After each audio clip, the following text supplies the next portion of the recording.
Benet's Bloody Bits. Hi, my name is Jason Benet, and welcome to Benet's Bloody Bits. 1981 was the year of the werewolf, The Howling from Joe Dante, Wolfen, and the best of the trilogy, I would say, is John Landis's An American Werewolf in London. I've always loved the film. It's one of my favorites. I brought in a filmmaker and author, Bianca Crespo, to talk about the film as well as all the different projects she's working on. So let's get to it.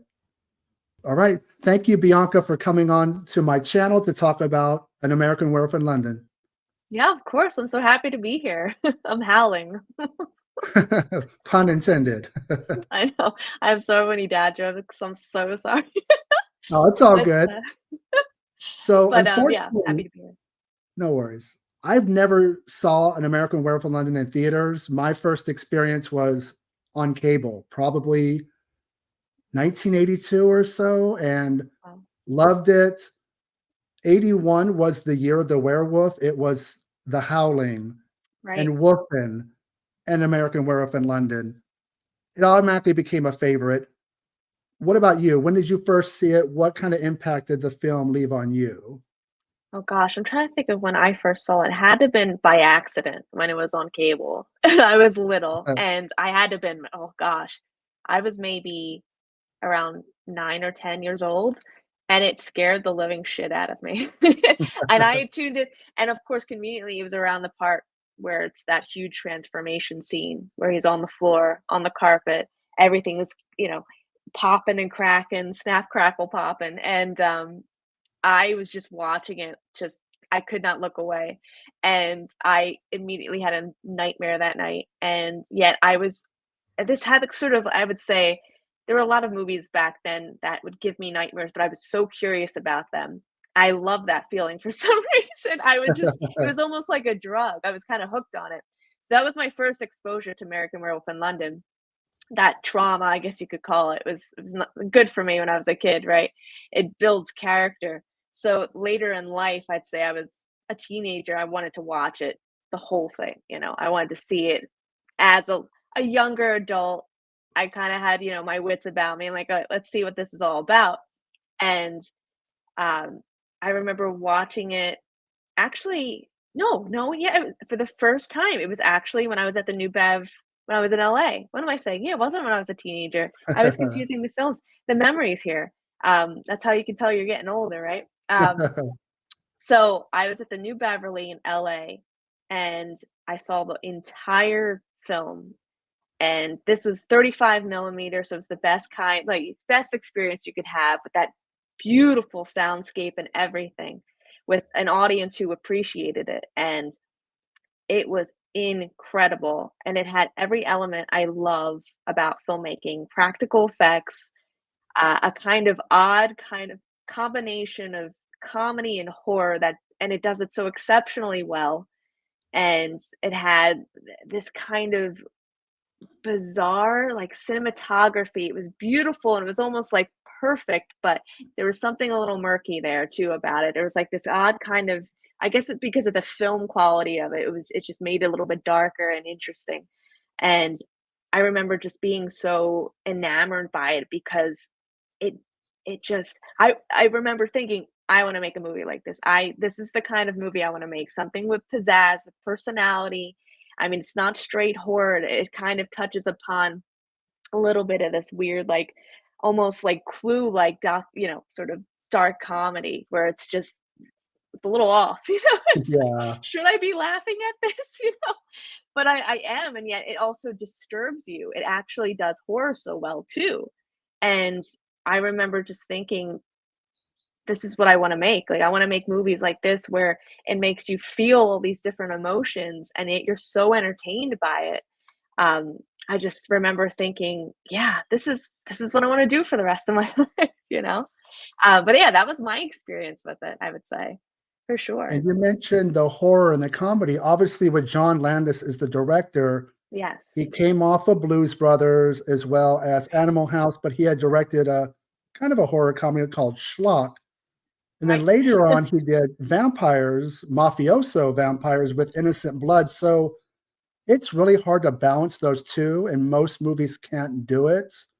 but I think that's what 100%. works is it's equally funny and scary. And I think that he just struck the right balance. And that movie could have failed easily based off that. 100%, yeah. I can imagine But just it, reading the script for it and thinking, and not knowing what the tone was. But I'm sure if you knew Landis, with Blues Brothers and everything, he always has this dark vein throughout his comedy. And even like later on with Twilight Zone and all that, it's he does it really well. He has like almost like this childish kind of nature about him. I think it makes the tone interesting. well, even if you looked at the script and read where I think it's the little boy says, "A naked American man stole my balloons." Naked American man That's stole my not funny food. on paper, but in the context of the film, it's hilarious and Right. it works because I hadn't watched it probably in 20 years until a couple weeks ago as a refresher, but having not seen it in decades, I still remembered the lines and the beats, and I was really surprised by that. Right? They pop out in such a great way, and they just hit this right note, just like the I would say the comedic timing of it, the delivery of it just makes it so much more special, and it's just so smart, the way how it's all kind of structured and when when the naked American man steals, his kid's balloons, it's awkward, but it's like, "What?" It kind of because we had gone through this horrific kind of thing prior to it, and it kind of breaks up that dark tone, and it does it in a way that's just so perfectly timed, and yeah, and I think the fact that it's a British kid saying it too just adds, like, a nice layer. So, yeah, it's, you can grab a couple of, like, I guess, like, pull quotes and things like that, um, and, just I remember Jack, saying, like, "David!" Like, in such a like, I can hear that in my head, him saying that, and Griffin Dunn does such a great job. Who would have thought the director of Practical Magic, you know? I think he does it, and I remember reading about how I think he was initially uncomfortable with his appearance because he was sort of I don't know if you've read that too with Griffin and his experience with American Werewolf in London, how it was kind of like unsettling to him to see himself like that because he was still kind of up and coming as an actor, Okay. and he was so he was very attractive and he was hoping to get more roles and seeing himself in that light, he was like, "Whoa, like I don't know how how to feel Yeah. about this." But it's a classic now. It's such a an incredible movie, and I think he adds such a nice, dramatic tone to it too, and I feel like because of the way he understood the comedy of it, um, even just, like, with those weird little, like, Mickey Mouse moments, you remember? Like, when he's like, "Hi, Yeah. David," with those little like, and he's just rotting away on the couch. Well, Yeah, and the poor it's guy really died. interesting. He died Yeah. so early on in the film, Oh and my really god, yeah. he only deteriorates as this curse has to be lifted, and he can't convince Mhm. his friend that you need to kill yourself because I'm stuck in limbo, and I it's kind of a sad yeah. but funny at the same time because the makeup gets worse and worse as he decomposes, and Oh, yes. It's amazing to me, like we were talking about prior, how they can balance that. Like it could something like that could fail so easily and it could come off as like, ooh, a little cringe and little like, but it blends all these emotions in a way that's like you can actually feel each emotion and it's okay. You can be disturbed. You can feel like this is funny too, because it sort of like represents life, which is why like I love it so much too. And it's like a little bit of each emotion in all of us, we're a little disturbed sometimes, we're a little like we find humor in the grotesque sometimes to for us to tolerate it. And yeah, it's such a special gem, I must say, for sure. and speaking of the Naked American Man, David Naughton, I had the only time I had ever seen him, and I'm a little older, so I'm not sure if you're aware of a Dr. Pepper commercial he did. Oh, I remember his whole disco phase too, right? Ah, am I gonna I'm trying to figure if I have the guts to sing the jangle because I still remember it. Oh, what is do you remember? I'm gonna It's hear it. I'm a pepper, you're a pepper, he's a pepper, she's a pepper. Wouldn't you like to be a pepper too? Be a pepper, drink Dr. Pepper. And from what I've read, the nude scenes that he did in American Werewolf in London got him fired from working with them. But I think that was okay because he went on to become a movie star. But Yeah. that's something also that you don't see in films in general, and horror films, is male nudity is a no-no. You don't see everything with Yeah. David. They kind of, you see full frontal, but it's kind of, you don't see it, but then you do see his butt. Right. Even today, you don't see that. As a female member of the audience, do you wish that was more prevalent? Because guys get girls They pretty get much in all every of other it. film. Yeah, we're all out there in horror Yeah, films. I get it because it's And male he filmmakers, but it seems to still be yeah. to this day taboo. You can't show a guy, and the amount of films you could probably count on like two, a dozen people or something. It's not much. Yeah, there isn't much. Even in, like, with sleepaway camp, like, you kinda see, the unexpected towards I'm not gonna give that away, but, I feel like it works for that, like, wow, that really disturbed me when I saw that, like, I'm gonna have to go Yeah. outside and, like, have a drink or something. Um, it was pretty shocking, and I feel like, yeah, at the same time, why not? Because it's sort of like it's if it for me, like, if it suits the story, if it makes sense for the story most of the time, go for it. Like, just why not, you know? And I feel like with how in this sort of male-dominated horror genre with, like, the directors and filmmakers, like, if they're, like, the red hot blooded males are like, "Oh, yeah, let's get some chicks in here," I get it. Um, but I feel like, yeah, I mean, I feel like there should be a little bit more of a balance there. Um, Although I don't know if I'll put too much of that in my next movie that I'm working on. I'll Uh-oh. probably focus a little bit more on the gore aspect of it, but there might be a couple of things um, in terms of bringing that balance back into the galaxy with male nudity, at least in the horror galaxy. Let's just put it that way. Um, but yeah, I don't know. What do you think, Jason? What's your kind of opinion on I mean, like, I'm not saying do you I think there should be want more? to see it, but I think it's a little unfair because literally, as you're speaking, I'm thinking of movies that are not even in the genre. I think Bruce Willis did something really quickly in Color of Night, The Okay, yeah. Oh Crying my God, a Game, long time ago. Crying Crying Game, Game. yes. But again, it's not done in a exploitative way. It is actually more to the Right. story for the most part. There should be a balance. I think I just think the execs kind of say it's a no-no. Yeah. When I spoke I to know. Mick Garris about Masters of Horror, which was a cable series, he Right. said that was like one of the 5 things you couldn't do. They just Hmm. don't do it even if you wanna do it. So, I think it's a little unfair in 2024 that we're still kinda at that point where there's not a better balance between that. But having watched this film for the first time in years, I was struck that a theatrically released film gave something. And I'm sure John Lennon wanted to do more, but the Right. studio was probably like, "Yeah, you're not gonna get away with that, sorry." No. We gotta keep it at an even level, John. Like let's keep it here because let's be realistic. And it's funny too with Universal putting it out with that kind of nudity as well, and that kind of odd tone and how they really took. Although like because he had done Blues Brothers, so that had already been pretty much a success, so it wasn't the biggest risk. Um, but at the same time, I'm sure they're like, "What is this? Are we are we bank I mean, how much are we banking on this? Is this gonna be good for us? Is this gonna be bad?" So I'm glad they took that risk. So, speaking of gore, we cannot talk about this film with not mentioning Rick Baker.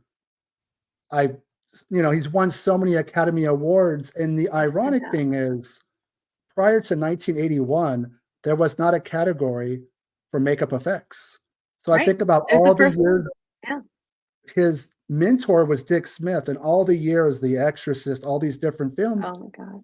he Yeah. was never even acknowledged, and from what I've heard, it was right around 1980 when Elephant Man came out, a little bit more distinguished kind of genre Mhm. piece, and people thought it should have been recognized for the makeup effects on John Merrick. So in 1981, literally the first year that category exists, Rick Baker wins the very first Academy Award for makeup effects. And even all these years later, name a movie that between American Werewolf in London and Rob Bottin's work in The Thing, we're still 40 something years later saying, even with CGI, has anything been topped? Yeah. And that goes to the transformation literally right in front of our eyes. Yeah, it's hard. I mean, I feel like a lot of folks, unfortunately, rely so much on CGI right now, and it's so easy to do. And it's very, we don't want to take the risk of doing practical effects because we're not sure what's going to go wrong. Whereas we can keep it a little bit more controlled in-house post-production, do CGI.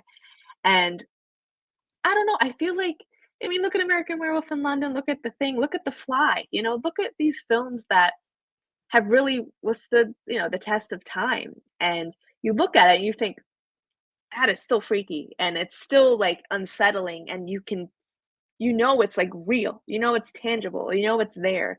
Whereas I feel like the human eye is not stupid. Like if you see something, like in Venom or like with the CGI and all of that, and Mm. you recognize it. Like you're not really suspending your disbelief too much. It's that's fake. You know what I mean? Whereas with practical, it's just you can feel it. Like I mean, even though you're watching it, but you can like if you were on set, you would be able to feel it. And the fact of the matter is I wish more of these horror films would really get more into practical. Like one of the people I really respect a lot is Damien Leon, who did Terrifier.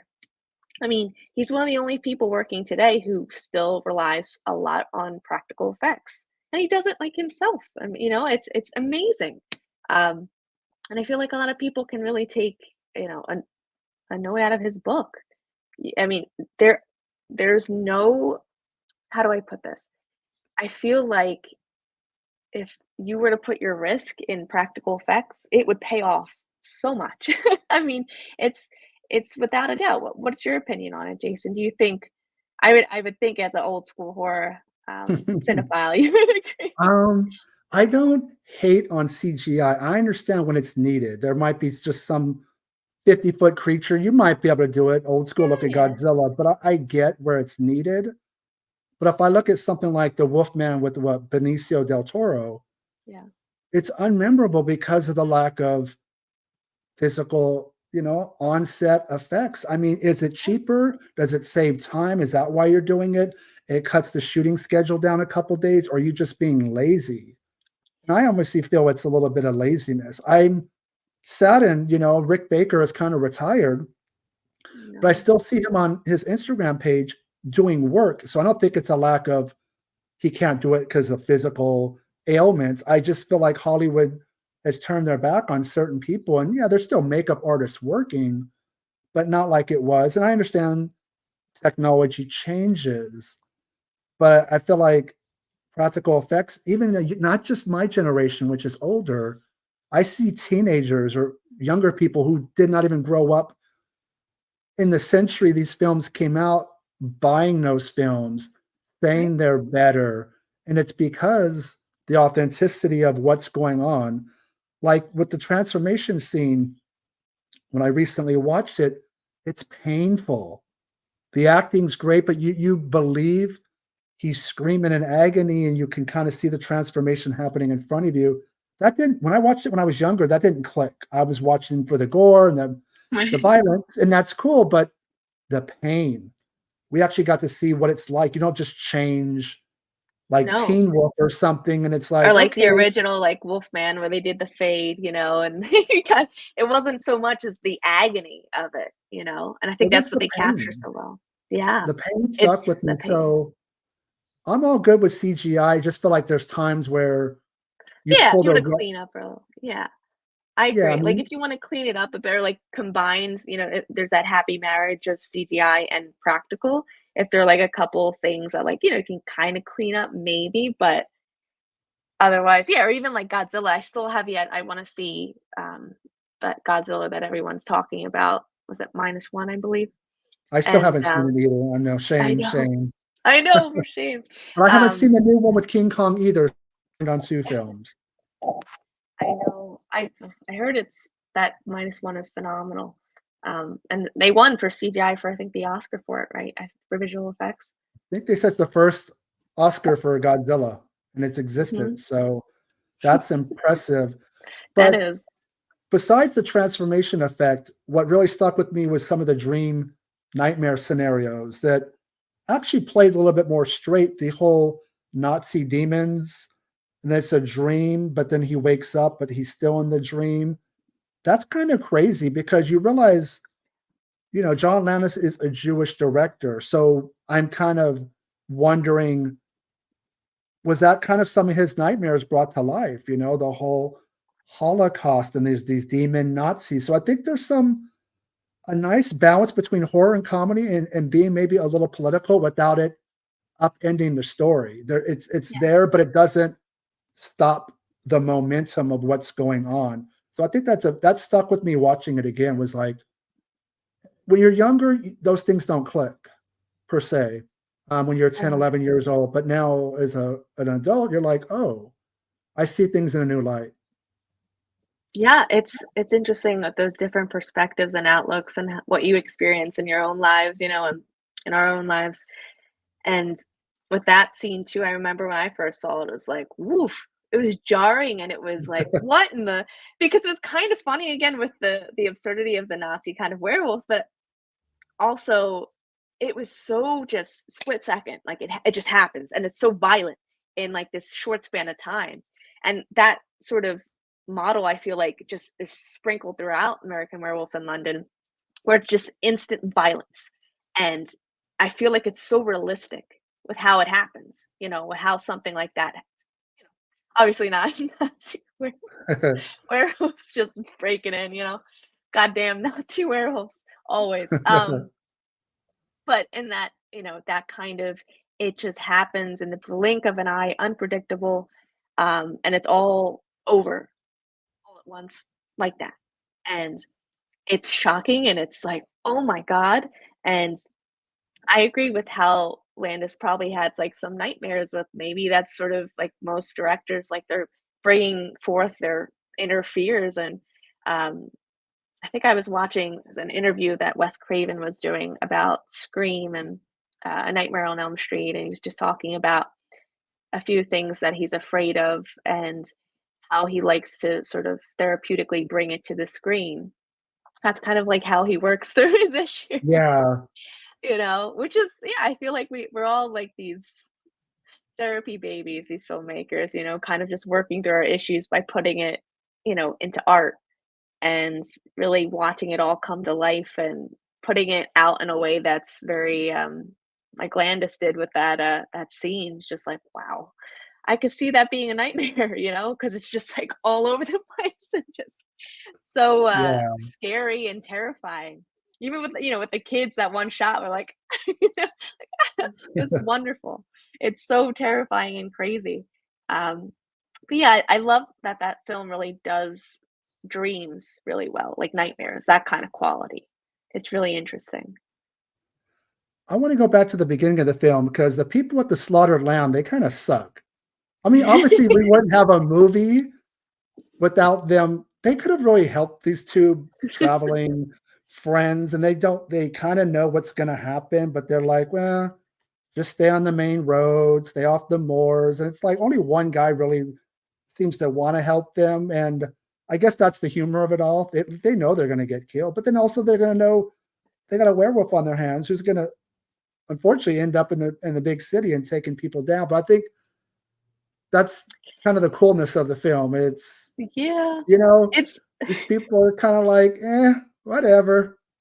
you know I know, I think they're probably thinking because 'cause they're in such a small town, like, they're just terrified because they don't know who's gonna be next, and they're probably thinking like, "Oh, better them than us," And let them, like, be the bait, let them feed the werewolf for a little bit so we can live in peace, unfortunately.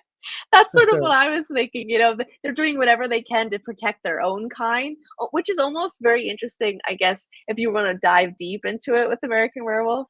If I'm gonna put on my English, BA hat here from right. college, finally using it, right? No, I'm kidding. Um, so I feel like it's that they're almost like their own pact in that pub, you know? That's their own kind of wolf pack. They're protecting, like, their own, and they're like, "Alright, you guys can go ahead, go out, go see, you know, just stick to their own," you know? Just to kind of keep protecting their own kind, so to kind of, like, give someone else as an offering to this werewolf as whatever, you know, they're thinking in terms of logic there.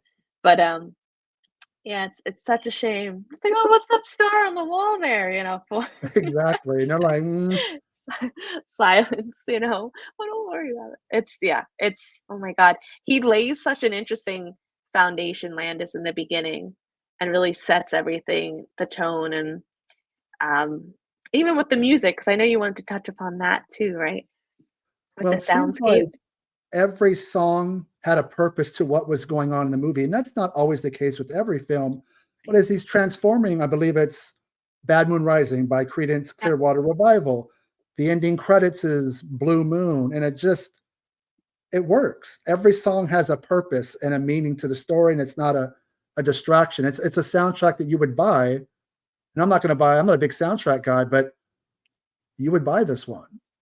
oh, 100%. It's funny that Credence is the sound of a, very gruesome transformation scene in a horror film. You know, it's like you would never really think to put that together. Um, but, yeah, it works so well in terms of making it, I feel like, more horrific because you have, like, this, like, you know, this kinda, like, dancey-ish, like, song and everyone, like, sort of, you know, jives to when they're in the car or something, and then you hear it in this different setting, and you're like, "Ooh, I don't know how to feel." Like, it's he's also, like, again, combining all these emotions and, like, sort of overwhelming you with what's happening, and it's, again, done so brilliantly that I'm in awe, like, how does it work? Like, I never, because no one can really ever put their finger on how, like, certain movie magic works and why things work well together. It just happens, you know? And it's pretty amazing. What stuck with me, I kind of came out of the last time I watched it very sad. Um, it's a tragic tale of friendship and love lost. This guy literally loses his best Yeah, friend, falls in love, and then by the end, he's dead. So it's weird because watching it when I was younger, it's just the gore, it's the violence, it's the guys going into the porn theater, and just I'm looking at the more exploitive moments. But right. yes, those are still there. But it's a very sad, funny, horrific film. It kind of weird how films hit you at different stanzas of your life. Right. It's almost like I feel like, at least for me, the older I get, the more emotional I get with certain films. Like, you don't think of it a certain way when you're a kid because 'cause you're just like, "Oh, my whole life ahead of me," and I'm like, "Oh, you know, youth." Yeah, that But, you hit the. I think it's your time on this earth is getting shorter, and when you're in your 20s and 30s, 50 or whatever looks like miles away, right? So you don't think about it. Then, like me, I have a kid. Then I hit 50s, and I'm like, whoa. So movies, yeah, I've said this on other vidcasts, but movies don't change at all because they are what they are. They're a moment in time. I'm We change as people. You could probably watch any movie in 5-year increments and apps come out with a different viewpoint every time you watch it. And if I watch this again in 10 years, it'll hit me different. yeah. It's remarkable how that works and how, again, these life experiences really change you as a person and change how you watch movies. And like how you said this film, like, because I've felt that emotion too, this kind of lingering sadness throughout it too, where you know, you're kind of unsettled in the beginning because you know what it's, you know, the title already, you know, you have an Yeah. idea of what's going to happen. And as they're kind of just walking through this beautiful landscape in Britain, um, you're overwhelmed by, you know, they're so hopeful and they're just they're just trucking along, just going about their lovely little trip, their little excursion, hoping, you know, land some broads, you know, and um they're just they have no idea what's ahead of them, like no idea. And you have an idea. And having that kind of power is a little unsettling too, and then seeing how it's like this bird's eye view, you just watch everything unfold and how they were initially so hopeful and having fun, and they're just kind of ripped apart throughout this movie. And at the end, when you think there might be some hope, it's just taken from you again. And you have that whole kind of Beauty and the Beast in the alleyway scene, and because I think there has been some sort of, not like speculation, but people have argued a little bit about like if like would David as the werewolf, was he going to attack her because he was a werewolf, or because he wanted to kill himself, or um like what did you think sort of happened there? I want to remember her name right. I think it's Jenny Agutter. I believe that's how you Yes. pronounce her last name. Yes. They had a chemistry. Obviously, that helped with the sadness of. I think there's a moment he recognizes her. There's a pause. I think it's kind of easy to read, actually. But he's the beast. So Beauty and the Beast, whatever. He recognizes her, but he's done. He's not going to get out of the situation. And sadly, they did the right thing, because I think he would have torn her to shreds. But there was a glimpse, just a quick moment of, I know who you are, but this is kind of the way it has to end, or he's going to keep killing people. It's very chick love story, but it's this incredible monster creature feature, film. And would you say, what is your favorite horror film of all time? Oh, Is it it? actually has it has to be between American Werewolf in London and The Exorcist, I would say. They're sort of two of my favorites. And that's kind of cool, because you have Dick Smith was the master, Rick Baker was his apprentice, and Dick Smith Right. worked on The Exorcist, and Rick Baker worked on American Werewolf in London. So, okay, but we're going to say it's Werewolf in London because we're talking about it. We'll say that's your Yeah. number one.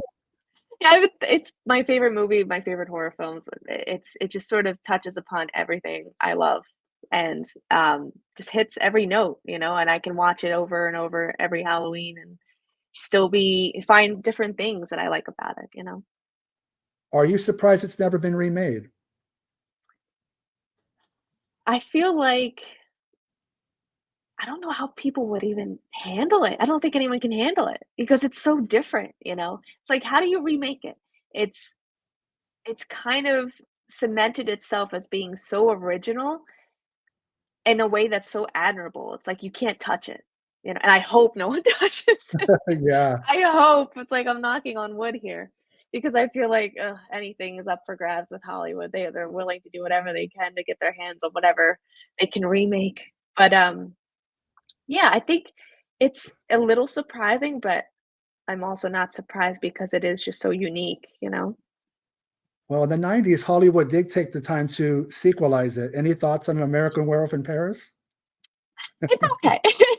I don't wanna braid it too hard because they tried, they were trying to give it a little bit, "Oh, here's a continuation of a successful movie, let's try" but it wasn't like, because I feel like, again, it's like that you don't have all these elements working, um, in a way that's favorable. It was kinda, like, all over the place, and even with the chemistry and the characters, it just seemed too much like a cash grab to me, and whereas the first one was just like, we're making something different. Like everyone was sort of on board for it. And it was such a moment in time that, just right there, 1981, it happened at the right moment. It's like lightning in a bottle. It just, some things don't happen, often, just happens once. So I feel like after that sequel too, I think people were like, I think we're gonna stay away from this. And I don't know if we can do it justice. At least that's my opinion. What do you think? It had the disadvantage of not just having computer generated werewolves, but 90s CGI. So, not that it would be better if it was CGI now, but also the director his name was Anthony Waller, and he had previously done a really great, almost like Hitchcockian Argento film called Mute Witness.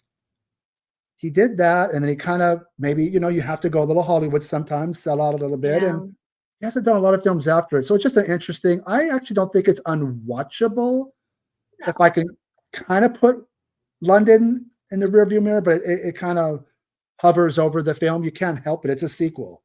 And obviously Right. John Landis had nothing to do with it. So it's not the worst sequel, but it definitely lacks. I haven't watched it in years. I don't have interest to watch it. So Right. eh, It's not you know, it's not like The I had to Godfather. bring it up.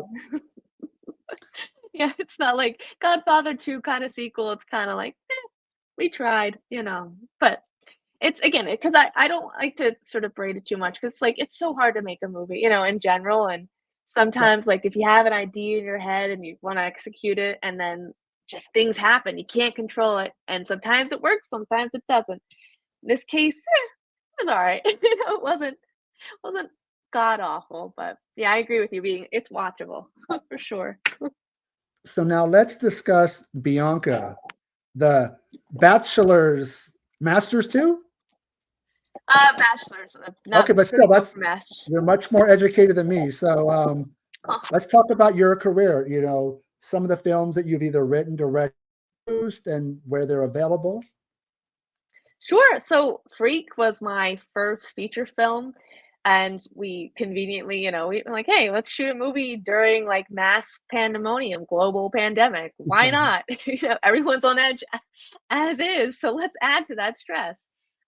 So we shot this movie, Freak, because we were all kind of uncertain. I wasn't sure what was going to happen. So everything was organized, but of course, relatively rushed. I like to say, even with the script, because I'm like, we just got to make something. We got to, like, we're all kind of like in agreement, some sort of therapy, some kind of outlet for all this anxiety. And we basically went into lockdown in this haunted warehouse in Kensington, Philadelphia for about like 10 days or so. And then we actually drove out into Camp Nakamixon out in Bucks County, where they have all these really creepy cabins. And we shot exteriors out there, which was very weird because, of course, not many people were on the road in general. So it added some kind of eeriness while we were filming that we didn't need production design. It was kind of, it did it for us, this kind of unsettling atmosphere. And when we shot Freak in the warehouse, it was it was weird because we had a couple of paranormal experiences on set too. So, because that warehouse too, sort of a little bit of trivia. I grew up in that warehouse. My dad and my mom met and they redid this warehouse in Kensington, Philadelphia, where they ran their business, which is like construction real estate. And then we lived on the top floor, so they would just kind of walk to work kind of thing. And we found out, and I we moved out like when I was a teenager up into Bucks County, but we still had that as like a business and then like storage space later on. So my parents were like, yeah, you can move it if you can use it if you want to shoot your movie, do your thing. I found out that the warehouse and the playground that was next door were, of course, just my luck, sitting on top of a cemetery from the 19th century. And Okay, most guys. basically, And right? It's great. Why not? Right? Just add that to my life. And so they had originally thought of removing all the remains and everything before they had made that a playground and like wanted to construct a school eventually. But and how Philly does things, just put cement over it, just put everything over it. That we'll deal with that later. I'm sure it'll be fine. And most of the people who were on set were thinking like that's probably why we had some experiences. So we had an instance where there was a scene with our actress. She was playing with the Ouija board in the scene, and we had the camera sort of tilted down at her. And it was like, of course, it's just like all the like horror, like little tropes and things, we'll throw it in there. And as the camera was tilted down, my DP had his hand on the actual, who's gripping the tripod. Um, but like he made sure there were sandbags on either side and made sure it was secure. And then he kind of stepped off for a second, just for like a mere second. And so the camera's pointed down. The camera just the tripod, the leg broke and the camera fell into the actress and she screamed like blood curling, and she like the DP caught it just in time before it like landed on her because he was watching very vigilantly. And this tripod, I kid you not, Jason, okay? This is like a bulky, like nothing will break this. We checked it 1,000, we checked everything 1,000 times, and it just, the leg just snapped for just out of nowhere, just snapped. And it almost fell on her. Thank God. Of course, we were all there. She was safe. She was fine. She started laughing. She's like, "What the fuck? Like, what the fuck was that?" And then there was one moment we were sitting and I had yelled, quiet on set. And we went through the scene, cut, and it was my makeup artist, producer, and then production designer. All were like whispering, like, "What are you guys whispering about?" Like, we heard some lady whisper into all of our ears and say, "Shh." And they all had the same story. And Oof. like, okay, that's weird.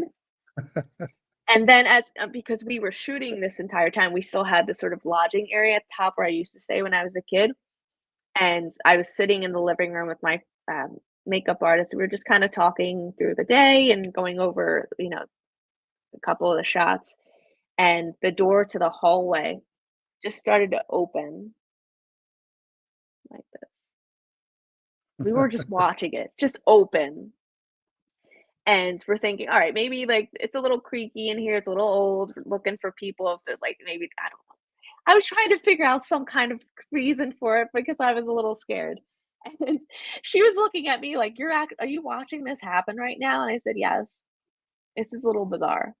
And then on top of that, my DP who was staying in the lodging area in one of the rooms too, he would say that he was having trouble sleeping at night because it felt like someone had their hand on his neck.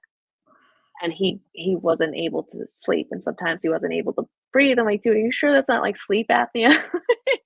Like, can you please like make sure I'm like we're not crazy here and we're not experiencing these things?" But it was yeah, so there was a little bit of an uneasiness there that people were, because it was an older building and it had been used for as like a carpet warehouse. There was still like a section of the building that was like an old welding area. So it added a creep factor to it in addition to the weird stories, but, yeah, so we shot that and, there were, like, riots happening outside too, with the Kensington riots back in that day and people, like, blowing up ATMs, and we were Oof. thinking of boarding up the windows, but thankfully everything sort of died down. It was a really it was we actually had a great time, I'll be honest, like, we had fun on set, it was just a little uneasy with certain things, and we kind of, we came out of it, no one got sick, everyone was, like, healthy as can be, and because we took, like, our precautions with Oh, everything, and, yeah, it was bizarrely, like, really great experience, we all kind of, like, admitted, like, during the wrap party, which we had, like, on the little loft space up top on top of the warehouse, um, we realized, like, we did something we made a movie during this crazy time, and we're hoping, like, it sees the light of day and end up getting, picked up by Bayview Entertainment, and then, it's on Amazon Prime right now if you'd like to watch it. Um, if anyone watching this would like to watch it, it's, yeah, it was a crazy time, so I'm surprised. I'm very happy it saw the light of day because of all our hard work with not knowing what was gonna happen and things that were out of our control and just trying to come up with, like, solutions and, um, yeah, it was definitely an experience I'm glad I have because I feel like it made me a better producer, director, everything. Because now I know how to handle things. I mean, apart from that bizarre experience, I know how to handle ghosts and like, the extras that aren't being paid, with these ghosts here. But yeah, it was certainly fun. And then after that I did a whole immersive theater experience a couple years ago. So, but So, Freak is available streaming on Amazon. Is there a physical, yeah. like a Blu-ray, DVD, anything like that? Yes, you can buy the physical media on Amazon as well. They have, which I thought was wonderful when Bayview said, "Oh, we'd love to buy your movie, and we have physical like media too. We'll have that as a deal." I'm like, yes, like that's awesome, because you don't get that as often. It's always just streaming. So yes, it is available DVD on Amazon Prime, and then it's streaming on Amazon Prime as well, so you can watch it. So let's get into this an experience for sure, and the fallout from it. Yes. So about a couple years ago, I did an immersive theater experience called The Governess, which is basically in the veins of like Jane Eyre, The Haunting of Hill House. Um, Audiences, especially, I would say, a part of the story, and it's very much like old Shakespeare, but a little bit darker with some ghosts added. And we actually did this production in an old haunted theater in Quakertown, and we had like a couple nights. We had great press from NBC and WMMR, local stations out here, Philly. But unfortunately, I used brown paper tickets for the ticketing platform, and I waited. Usually, it's about 10 days, is when they're supposed to pay you. Didn't see the money, and then waited longer. Didn't see a dime, and they owed at least over almost, I'd say, 7,000, like $117. So it's a good amount of money. And I didn't really know what to do. So I waited, and then I kept looking up things. And then I found an article saying that, oh, Brown Paper Tickets owes artists money. And I'm thinking, what is this? Mm. Other people had similar issues. And I had never had any issues with them. They were great. When I would go to the New Bev all the time, we'd always use brown paper tickets. That's all they used out there for like years, from like 2012 to like, I'd say 2019 or so. And so that's why I also use them, because I never had any issues. So when I found that article, I'm thinking, oh no, what is happening? And I waited a little bit longer, tried to contact them, phones were down, tried to email them, automated response, reached out to Washington Attorney General, and filed a formal complaint with the Better Business Bureau. And in addition to the Attorney General, nothing really happened. So then that's when I got really creative. That's when I got to do something, because this is all this work. One woman show here runs Santa Mira Studio, and thank God I paid all my cast, all my crew. I always make sure they're paid first before I get paid, because I appreciate them, and they're such wonderful people to help me out. So it was just me who was really owed. And so essentially I contacted every reporter in the area, ABC, NBC, Philadelphia Inquirer. I got a few responses back, but the one who really stuck with me was Brianna Smith at ABC Action News, and she ended up doing a story with me. I rounded up more people on Reddit when I did a post that went viral, and more people came to light. They're like, "Oh my God, I'm missing like $20,000," and it was insane. It was an insane response. So, in regards to the fallout, it was uncomfortable, but this past January, I was paid right before my new story aired, because I was basically making a lot of noise. I guess you could say, from my love of horror, I wanted to make sure they had a horrific experience dealing with me. So I made sure that I was known, and they knew not to mess around with the Philly girl. So it was it was discouraging at first, but then I was like, all right, I got to figure this out. Um, so I was paid after all that, but there's so many other artists who are not paid, and it's terrible. Like hundreds of thousands of people owed hundreds of thousands of dollars. So I'm working on a documentary right now called Scam Artist, and we're in the process of interviewing everyone right now who's been affected by this terrible scandal, and it should be released by the end of the spring. We have a couple people who are interested in distributing this film, but I can't talk about that quite yet. But I'm just hoping it brings a little bit more exposure to this issue. It's just been insanity, and thank you for letting me talk your ear off about it. No, it's I feel fine. so bad. It sounds like you wouldn't have got paid if you hadn't hit up the newscaster. Most Um, likely, yeah. did that, yeah, actually air eventually? You still did the interview with the Yep, so yep, it did, yep, and you're and it probably the first person to really stick up to them because obviously you're not the first person, you're not the last.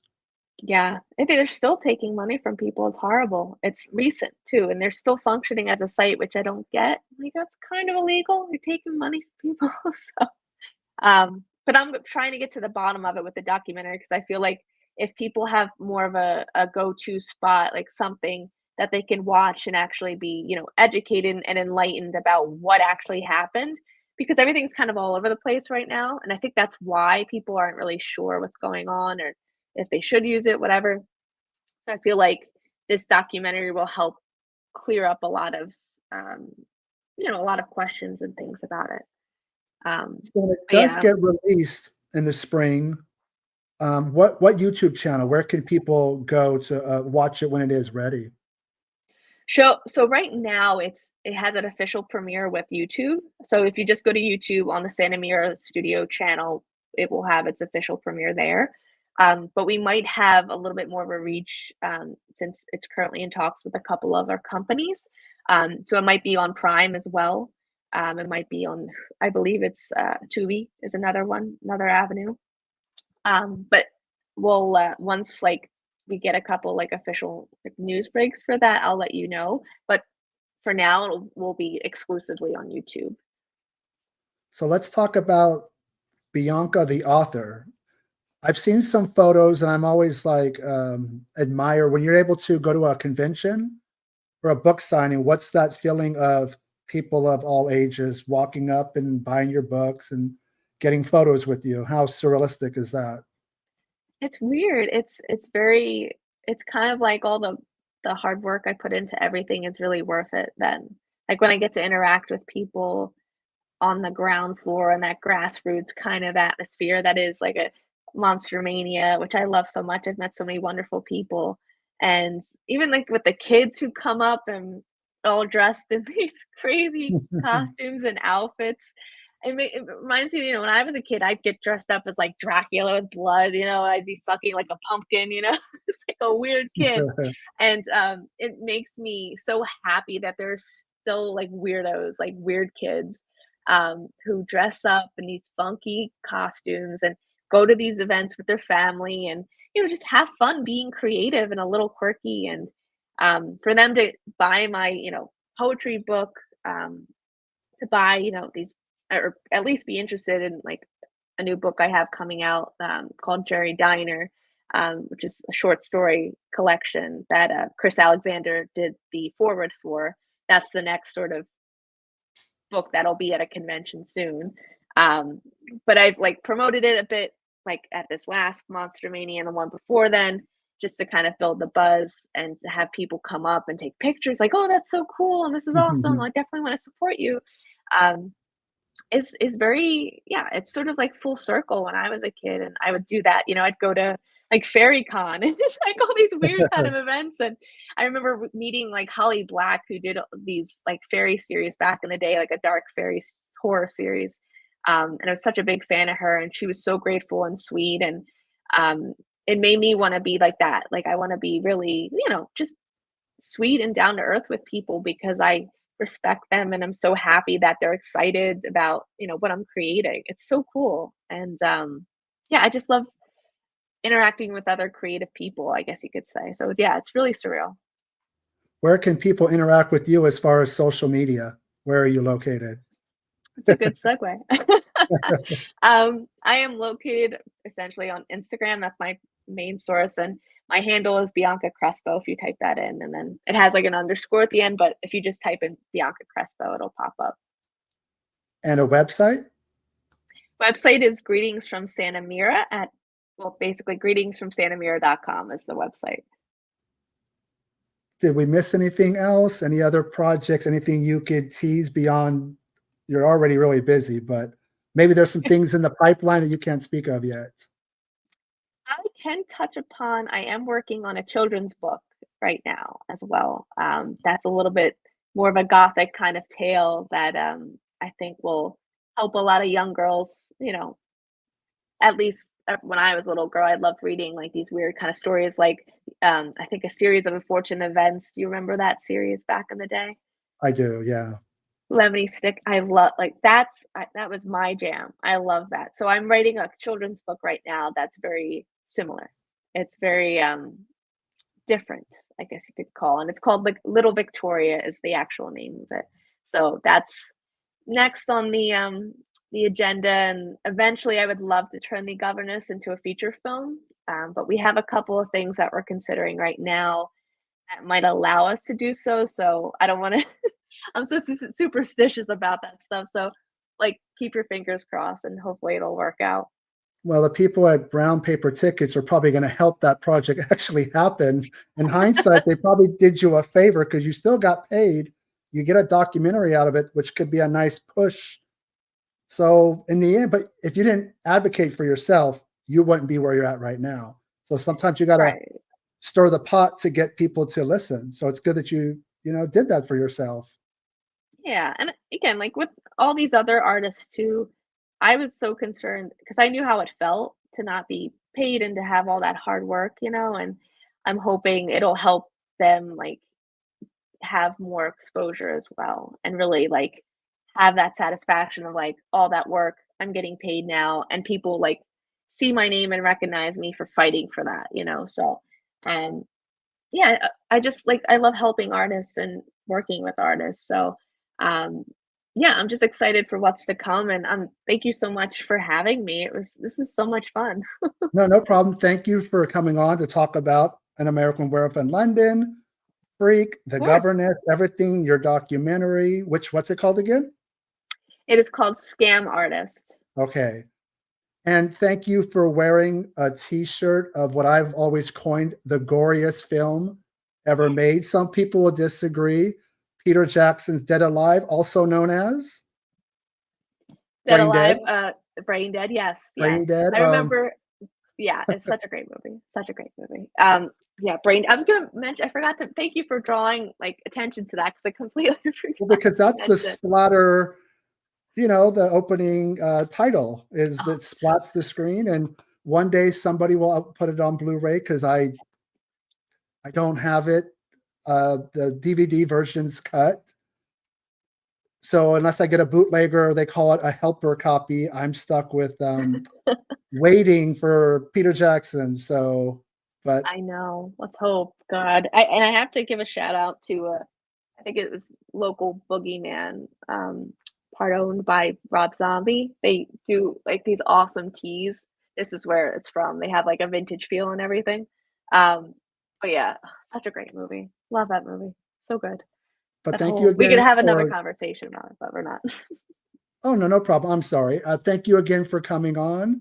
Thank you, everybody out there Of for course. watching, and we'll Thanks, talk to you Jason. soon. You're Sounds welcome. good. Thank you. Thank you.